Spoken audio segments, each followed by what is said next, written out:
칼빈의 이사야 2장 주석을 통하여 개혁신앙의 도리를 생각하도록 하겠습니다. 이사야 2장 1에서 5절은 교회의 영광과 만국 통일, 그리스도 왕국의 비전을 보여줍니다.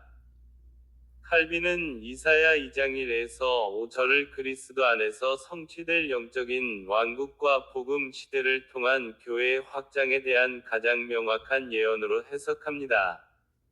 그는 이 예언이 당대의 절망적인 유다 상황 속에서 하나님께서 신실한 남은 자들을 위로하시기 위해 주신 소망의 선포임을 강조합니다. 칼빈에게 있어 말일 은 구약 시대의 종말이자 그리스도의 오심으로 시작된 복음 시대를 의미합니다. 여호와의 전이 산이 모든 산 꼭대기에 굳게 설 것이요 는 교회가 세상의 모든 권력, 철학, 영광 위에 영적으로 우뚝 솟아 그 탁월함과 영광을 드러낼 것을 의미합니다. 만방이 그리로 모여들 것, 은 구원이 유대인에게 국한되지 않고 그리스도의 복음을 통해 이방 민족들에게까지 보편적으로 확장될 것을 확증합니다. 율법이 시온에서부터 나올 것, 은 모세의 율법이 아닌 그리스도께서 선포하실 구원의 교리가 온 세상의 표준이 될 것을 예언합니다. 칼을 쳐서 쟁기를 만들고 창을 쳐서 낫을 만들 것, 은 그리스도의 왕국이 가져올 참된 영적 평화를 상징합니다.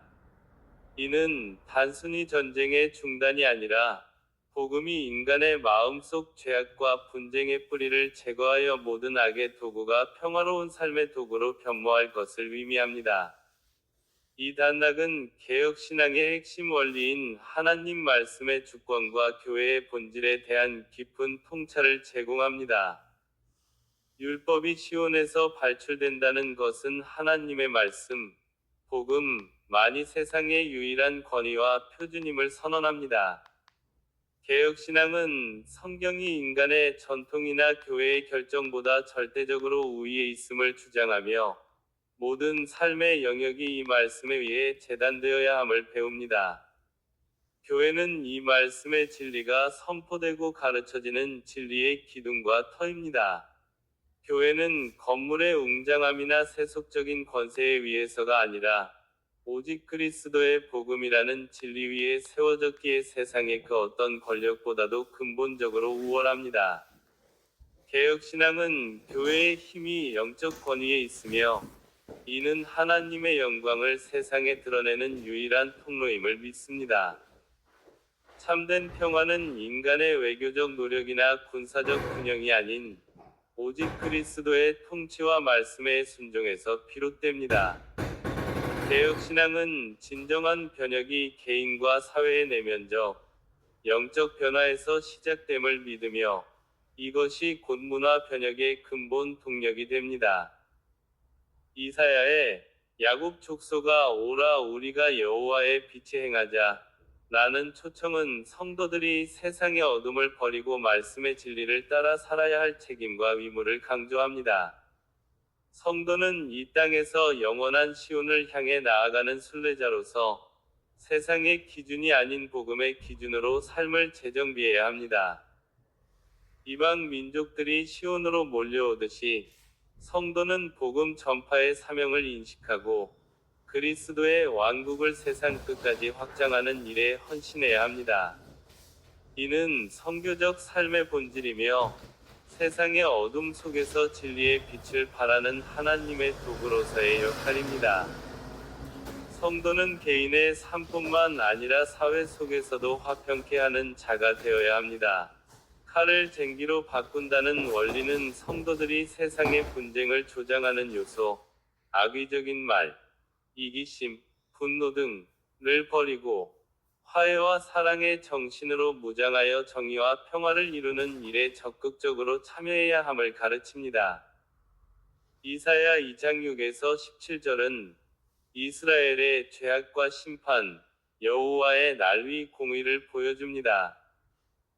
칼빈은 6에서 17절을 이스라엘 백성이 하나님의 은혜로운 약속을 받았음에도 불구하고 눈앞의 세속적인 유혹에 빠져 심판을 자초한 실상을 폭로하는 부분으로 해석합니다. 이 단락은 1에서 5절의 영광스러운 비전과 극명한 대조를 이루며 하나님의 공의가 얼마나 엄격한지를 보여줍니다. 이스라엘은 이방인의 풍속, 점쟁이, 물질적 국, 은금, 그리고 군사력을 위지하며 하나님 위존을 저버렸습니다. 이는 그들이 하나님의 율법을 명백히 위반하고 우상 숭배에 빠진 죄악을 지적합니다. 여호와의 날은 하나님께서 당신의 공의와 위엄을 드러내시기 위해 개입하는 엄중한 심판의 날입니다. 이 날은 특히 인간의 교만과 거만을 겨냥합니다. 칼빈은 모든 자고한 자와 자랑하는 것이 반드시 낮아질 것이며 오직 여호와만이 홀로 높임을 받으실 것임을 강조합니다. 백향목, 상수리나무, 높은 망대 등 이스라엘이 위지했던 모든 세속적인 상징들, 자연의 힘, 군사시설, 인간의 지혜와 권력, 이 심판 앞에서 모두 무너지고 굴복할 것입니다.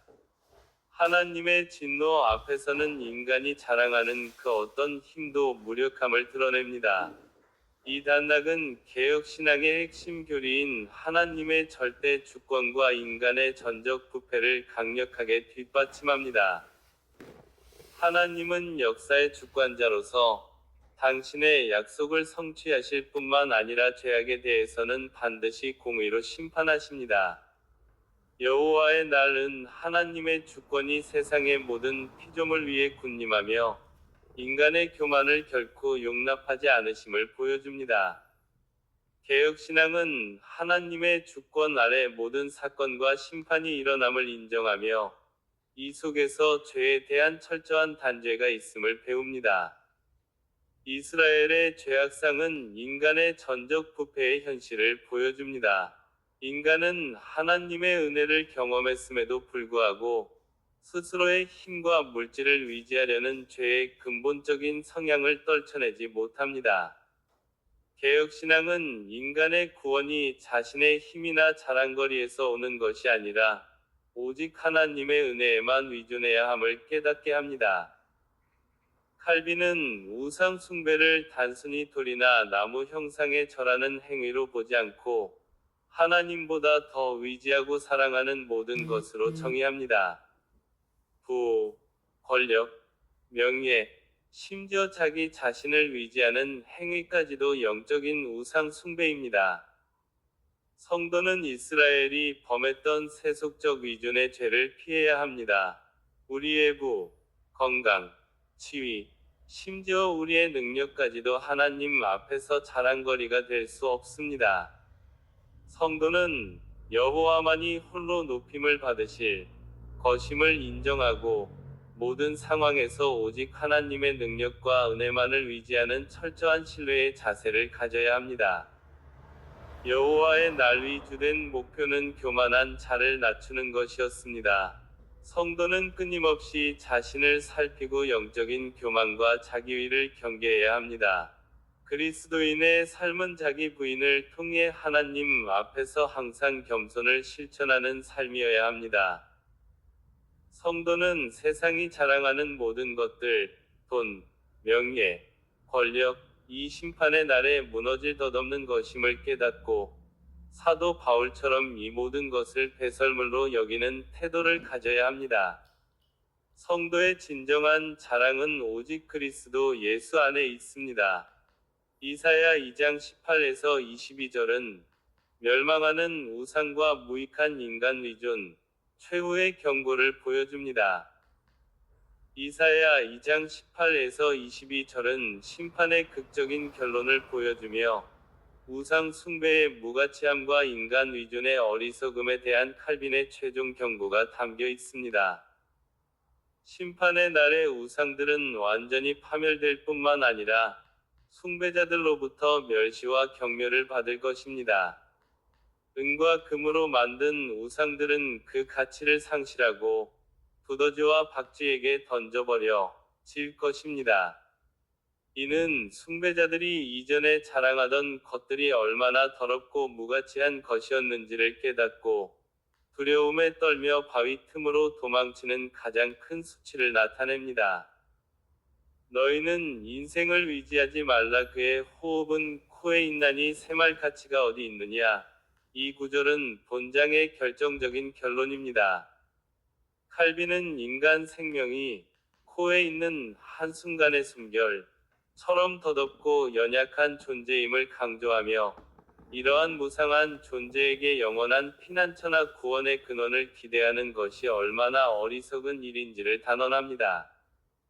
이 마지막 단락은 개혁신앙이 주장하는 피조물과 창조주의 명확한 구별 원리를 확고히 합니다. 인간을 포함한 모든 피조물은 유한하고 일시적이며 죄로 인해 부패했습니다. 따라서 피조물은 결코 창조주가 될 수 없으며 인간의 구원이나 영원한 안식처를 제공할 수 없습니다. 개혁신앙은 오직 창조주 하나님만이 영원하고 무한하며 절대적인 구원의 근거임을 선포합니다. 인간이 만든 모든 우상, 물질적, 정신적, 은 본질적으로 무가치하며 심판의 날에는 존재 자체가 철저히 파멸될 것입니다. 이는 인간이 하나님의 영광을 썩어질 피조물의 형상으로 바꾸는 행위가 얼마나 심각한 죄인지를 역력히 보여줍니다. 우상은 숭배자를 구원할 능력이 없을 뿐만 아니라 그 숭배자들과 함께 멸망의 길을 걷게 합니다. 성도는 이사야의 경고를 받아들여 스스로를 포함한 모든 인간 존재를 절대적으로 위지하는 태도를 포기해야 합니다. 지도자의 능력, 재정 상태, 학력 등 인간적인 모든 배경은 셈할 가치가 없는 것임을 인정하고 오직 영원하신 하나님 한 분에게만 모든 소망을 두어야 합니다. 덧없는 인간과 우상에게 투자할 시간과 노력을 영원한 가치인 하나님 나라의 일과 말씀 순종에 투자해야 합니다. 이는 칼빈주의 직업 소명론과도 연결되는데 성도는 일상생활에서조차 덧없는 세속적 가치를 추구하는 대신 하나님의 영광을 위해 헌신해야 합니다.